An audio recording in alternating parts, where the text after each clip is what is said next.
So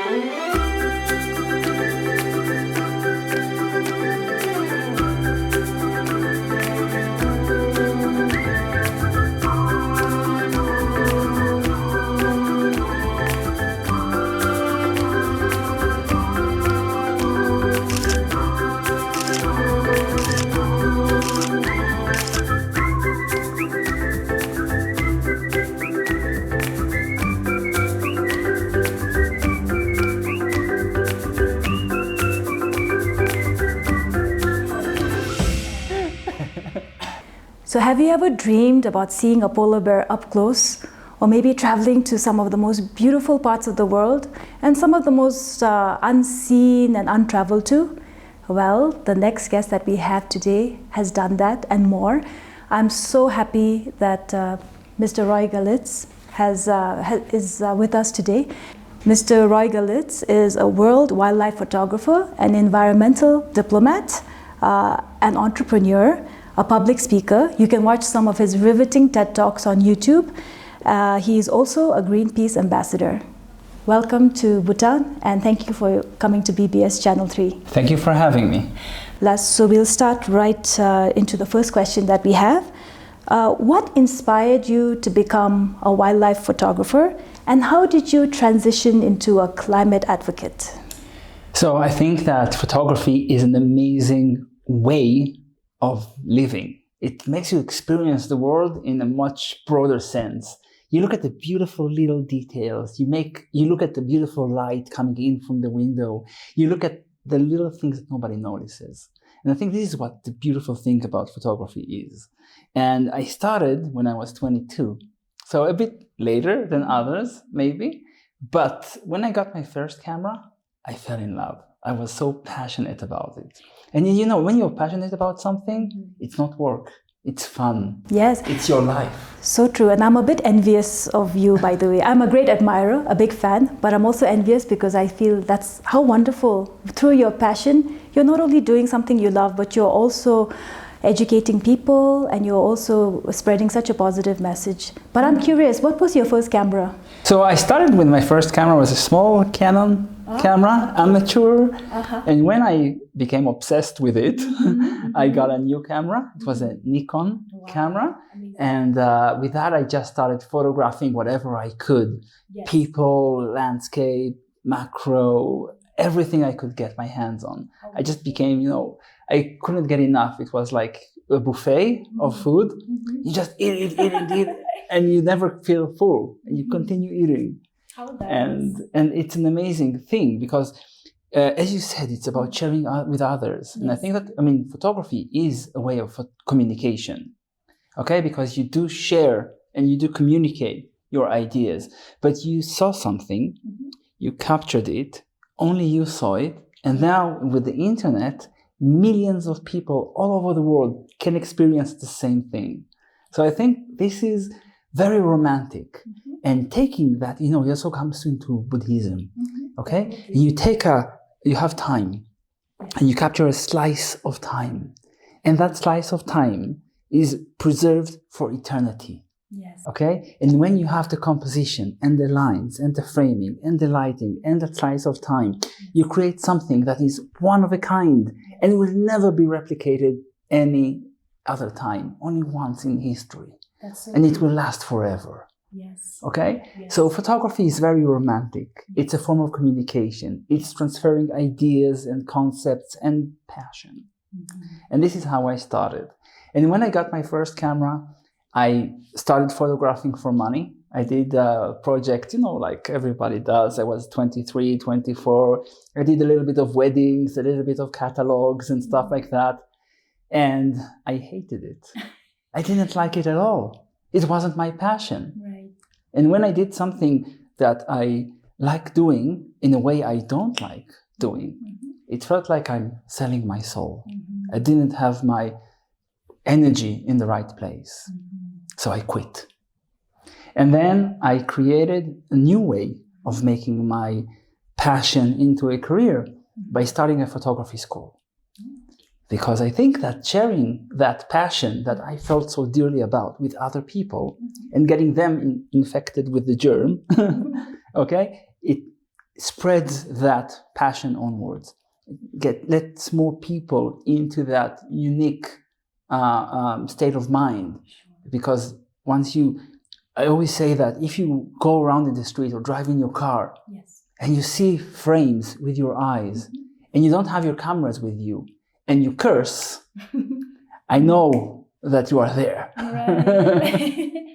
Okay? So after the school that you started, how did that transition to wildlife? That's a good question. So when I started the school, the school has grown quite substantially. It has over 30,000 graduates. Wow, that's it's a lot. And it's a physical, thank you. Yes. It's a physical school. It's not online. So it's a lot of classes, a lot of teachers. It's a big headache.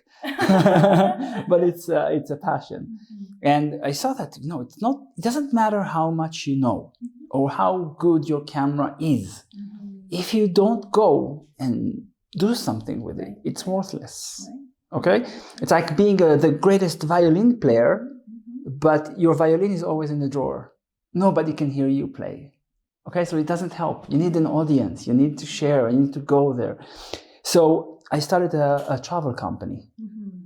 For the photo travel company. And then I started guiding people. And at this point, I already started falling in love with wildlife photography because I love animals, I love photography. Kind of makes sense. And then when I started taking people on those adventures, I started to go out more and more and more. And I created a lot more opportunities. Because traveling to those places is very, very expensive. Okay? Imagine. Yes. It could be $10,000 or $20,000 a week even, okay? But when you're taking people there and you're guiding people there, you're getting more and more opportunities to go to those unique places and get into those unique environments and get into those unique situations that you can capture. Right. And at this point, the force of inertia with my passion together has created a lot of opportunities to get extraordinary wildlife photos. And I can tell you that I'm not bad at wildlife photography. I can tell you that there are other photographers that are better than me. Okay? You're very humble. Thank you. But there are other photographers who are better than me, which I'm happy to admit. And it's great that you have a lot of talented people. But if they don't have those opportunities, that I'm very fortunate to have while guiding those expeditions, then if you don't have the opportunities, you can't create photos. So I think when people ask, why did you become such a famous and good wildlife photographer? I think in my opinion, it's not how good you are with what you do. It's how good you are with what you do with what you do. Okay? Because maybe the best actors didn't have the opportunity to perform. Maybe the best chefs were not good at the business side and didn't have an opportunity to create their own restaurant. Or the best singers didn't go on stage. So it's not necessarily the best singers that sells the most albums. Okay? Or the best actors that appear in the most films. Or the best chef that has the most clients in his restaurant. Okay? So it's not about how good you are with what you do. You have to be good. Okay? I'm not saying you don't. But you also have to be good in leveraging that and getting that out there and creating those opportunities that you can really elevate yourself. And this is more about, I think, in the entrepreneurial side of things and not about the photography side of things. So I think you need to be good at both. It's a balance. What you just shared reminds me of an old Bhutanese saying. There's a saying that even the divine can only help those who help themselves. Correct. So I like what you said, and I think it'll resonate well and hopefully inspire others to, do more. You can't just shine in the closet. So I know there might be so many, but can you share with us a memorable moment from your photography career that significantly impacted you? So I think that when you go out there so many times and you see nature over the years and you spend every year 100 days somewhere wild, could be Africa, North Pole, Antarctica, or anywhere else. When you come back to these places and you see the impact that has been done, it's impossible to ignore. impossible. Before that, like everybody, I knew global warming. I read about climate change, but when you read about it and you feel, oh, I feel bad for the penguins or for the polar bears, but it's one thing. When you go there and you see the glacier you walked on, receded 3 kilometers back, and you see the polar bears starving, and you see the penguins struggling to survive with the krill harvesting that's going on, then you don't have a choice. You have to do something about it. And that's when I started giving talks about climate change. I did 3 TED Talks about that. And also I spoke at the United Nations. I became on the advisory board for several NGOs and also on the board of one NGO. Trying to get the impact in the real world. But I can tell you that it's very frustrating because I feel that whatever I'm doing is absolutely not enough. Because we need more and more passionate, talented people, and of course, people in power to make the necessary changes. Because talking is not enough. Time for action. Mm-hmm. Yes, as you know, I'm a big fan of, I know you hear that all the time, but I'll be honest, before I saw your photography, you appreciate wildlife photography, but then I think it's because of your passion. And after listening to your TED Talks, I've looked at it through another lens of, this is not just cute polar bears or, wonderful images, but you're trying to tell a story as well. Yes. And exactly about what you just said. Correct. There's a lot more about your photography which we can get to, but I wanted to ask you, has there been any moment in your experience as a photographer that has really sort of made a significant impact on you? Can you describe a moment? There are many. Yes. Many that I come to mind at this instance. But one of them was in 2022. And I was in Svalbard, near the North Pole. And we were in a fjord in the northwest called Smirenborgfjorden. And over there we saw a mother polar bear and her 2 cubs. And this polar bear, we can see on the screen now, has a little scar on her nose, and the cubs woke up. And usually when cubs wake up, they go to mommy to breastfeed. But they didn't. And we were wondering what's going on. This is really strange behavior. And when the mother stood up, we could see that she is really, really thin. She's really starving. And when seeing a polar bear that thin, and you see that her milk has dried out, she cannot breastfeed because she's so advanced starvation.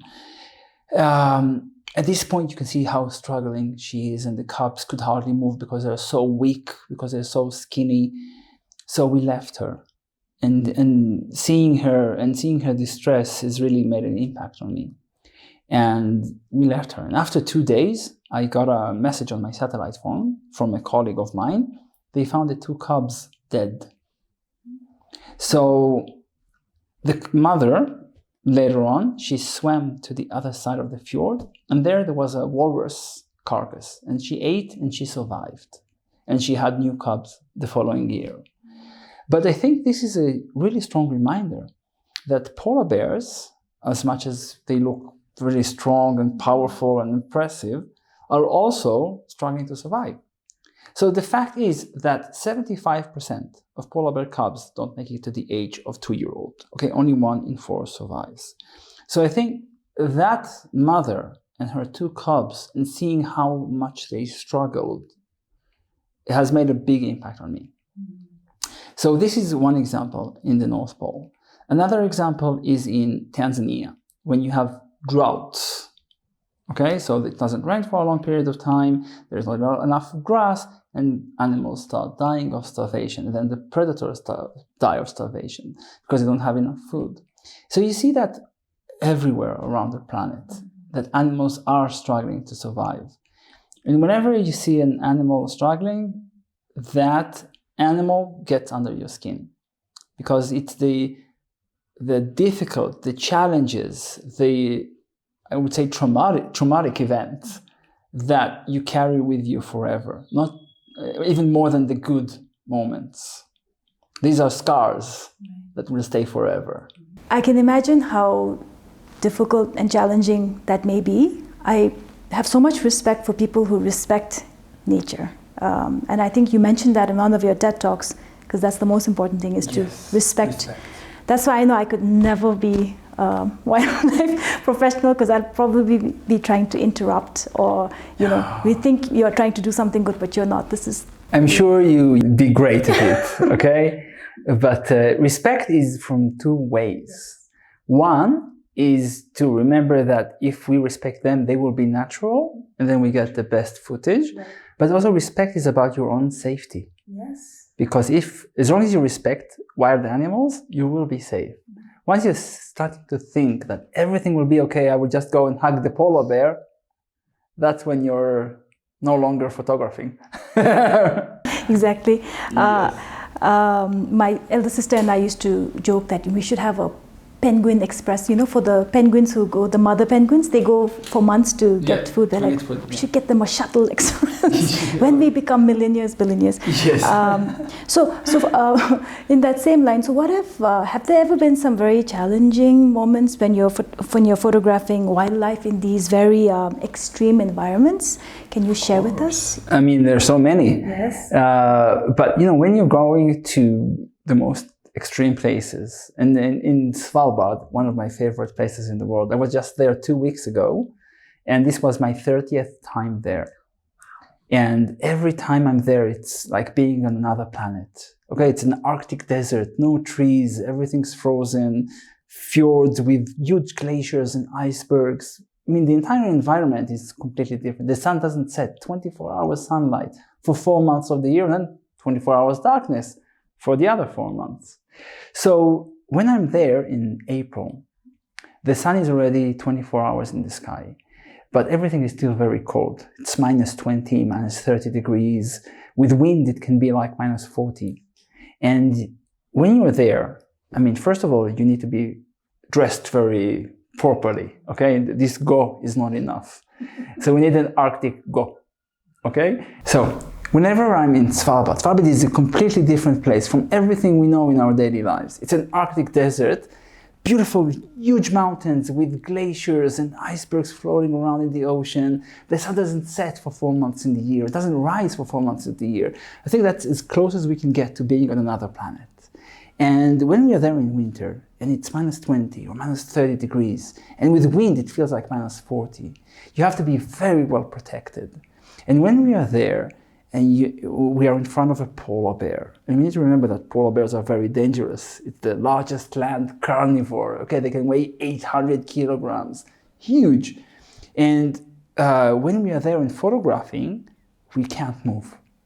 You have to be very still. And when you're on your knees and with your camera and you don't move, and it's windy and it's very cold, you start losing sensation in your fingers. Okay, usually it comes back after 3 or 4 months, but it's still during it's very cold. So you have to be very self-sacrificing.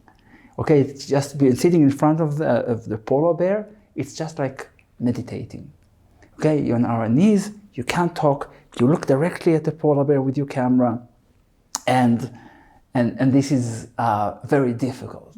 The only thing you can do, you move your fingers in your legs like this because you can't feel them. And I think this is one of the biggest challenges, okay? Just suffering for your art, for the final result. Because I always tell myself that this suffering is momentarily. It's only for today, or only for today and tomorrow. But the photos, the results, are eternal. They will last forever. And this is the part of the interview where I give a spoiler. I know that the suffering paid off. Yes. You want me to tell about it? Yes, please do. Okay. So we were there photographing one of my favorite polar bears in the world, and her name is Misha. And Misha has 2 young cubs, and polar bears give birth in December in the den. So it's a small den. The cubs are born weighing about 650 grams, really small, tiny, bald, blind, and mother bear takes them and hugs them and breastfeeds them. And when she breastfeeds them with really, really fat milk. We had 35% fat milk, just like molten ice cream. And this is what they eat to grow. But during that period of 4 months, mother polar bear doesn't eat anything. And when she gets out of the den, finally in April, she is starving. She lost 100 kilograms of her body weight during that time while breastfeeding 2 young cubs. Imagine how difficult it must be. And when she gets out, she needs to eat. The first thing she does, she needs to eat. So we were there following Misha and her 2 cubs. And I saw them walking around the fjords, and she breastfeeds them and they play around because it's a mother with children. You know how it is. And at some point, she's trying to hunt and she fails. And she tries to hunt again and she fails. And this is, you can see how frustrating it is for her because she really wants to eat and she wants to feed her young cubs. So at this point, I told Tom is my local polar bear specialist, and I asked him, listen, I really want to photograph her hunting the seal. And Tom looked at me with a very concerned look and said, we can try, but the chances are 0%. It will never happen. So I'm thinking, okay, first of all, why are you so negative? And he said, listen, I've been doing this for many, many years. We always try to get it. And so far, we always failed. We never succeeded. So I asked him, what can we do to make it better? How can we increase our chances? So we went further away from Misha and her cubs. We were 150 meters away. We are on our knees and we cannot move. And as I said, it's really cold and it's 10 p.m. and the sun doesn't set and we are waiting and seeing Misha in front of a seal's breathing hole. And it's really boring because nothing is happening. 2 a.m., 4 a.m., nothing is happening. All I can do is stretch a little bit and move back.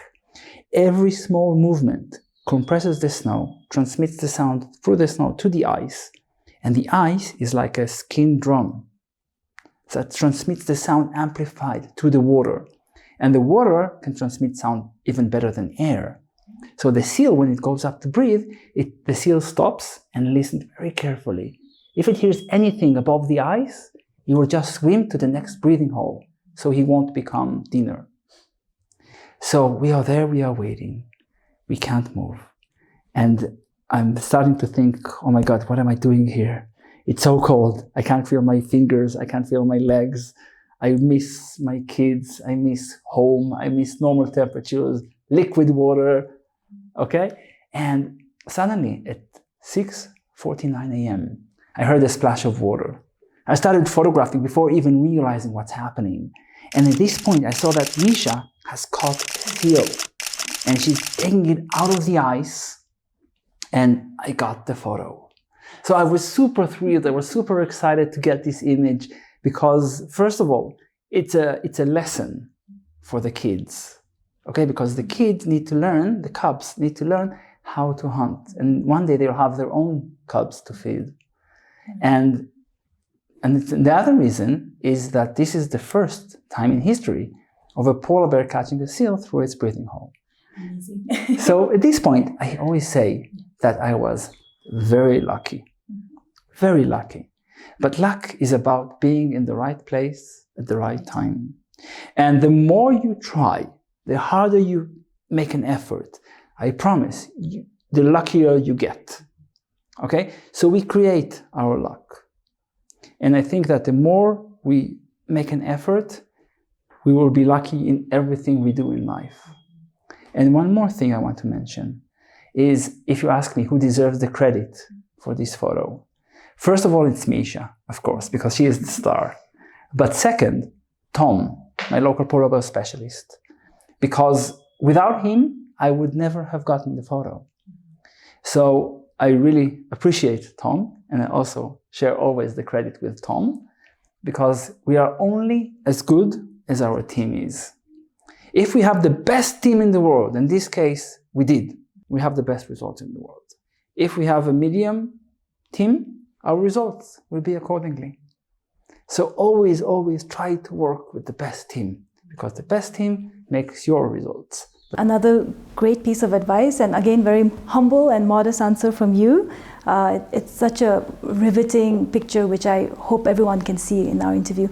So I have a question. So you've been in Bhutan, and I know, there must have been a lot of impressions on Bhutan. If you could share a little bit about, perhaps, do you see yourself maybe taking some wildlife photography in Bhutan in the future? Because I understand your trip here is almost coming to an end. Correct. So first of all, it is my first time in Bhutan, with the kind help of invitation of Mel G. Henderson, which I came here for the Bhutan Film Festival. And I think that my main impression is mostly about the people. Because, I mean, the landscape is amazing, okay? But I have seen landscapes like this in other places around the world.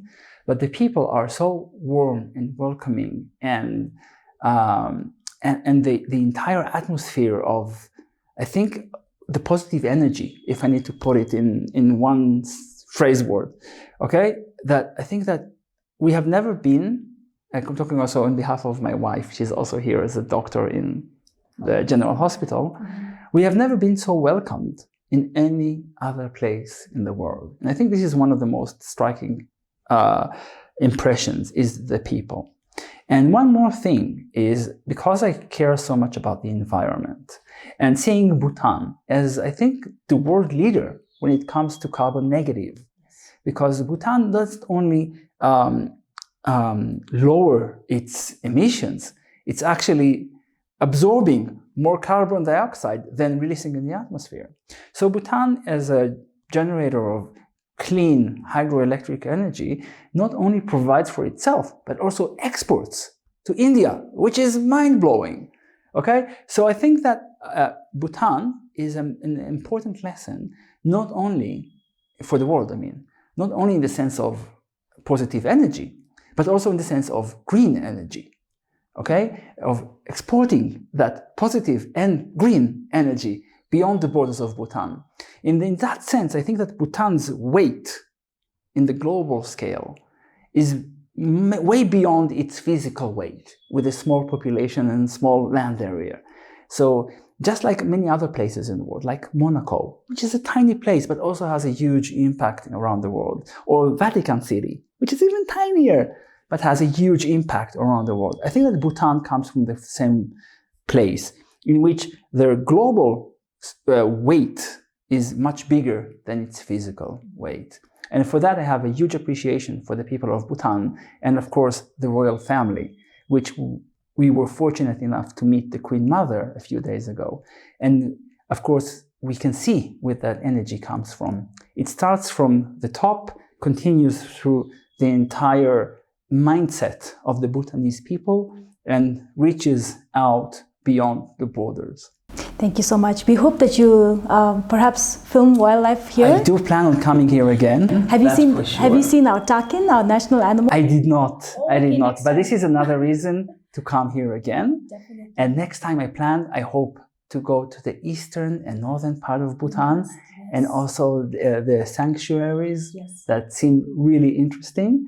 But the goal is for definitely to come here again and do a proper wildlife photo tour in Bhutan. We'd be thrilled and honored, and I hope that we get to speak with you for a longer time then. But we want to thank you, and on behalf of all the viewers of BBS Channel 3, we also thank you for spreading the positive message of how we are also custodians of this earth, and we must share it with our wildlife as well. I really appreciate what you said about respect.